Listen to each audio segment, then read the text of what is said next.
Alright, today we're going to be looking at a Honeywell Universal Mini Zone, and this is how old the unit looks like. So you can tell it's just very old, and it's having some issues kicking on some of the dampers for the zones, and we're going to be replacing it with a HZ322 Honeywell system, and this has got a heat pump. So let's just take some pictures of these wiring, and we're going to basically match up everything on this board to this new one here.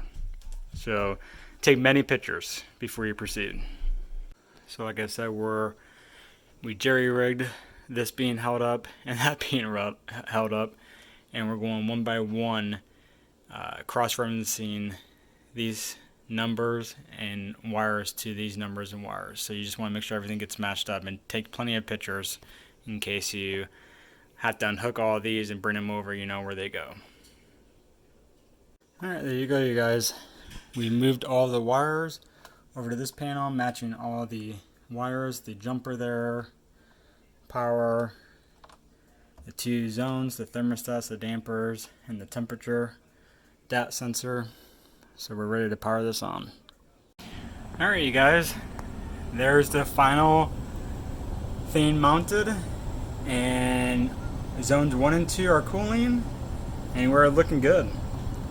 Now, when you first install this, I didn't go over it because I wasn't too sure myself, but you have to go into mode and go to config, and then you literally go through a wizard. And in the manual, it actually tells you the different options, like is there a heat pump, is it convention, you know, whatever type of AC unit you have. I have a heat pump, so I selected heat pump.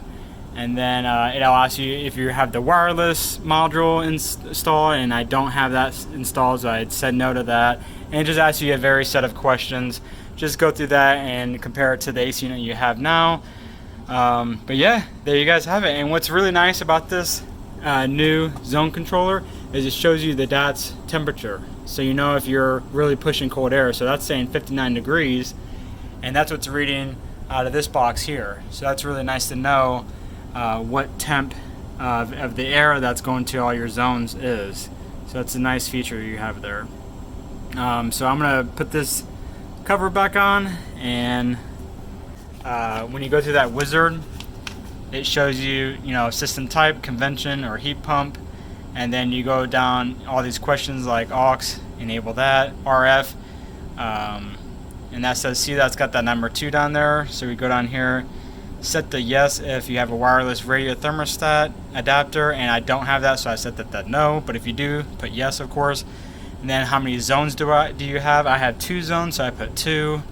On the thermostat's type, I had the heat pump 0, but you might have the heat pump B. You have to research that, and the rest, and then make sure you save changes because the default's the no.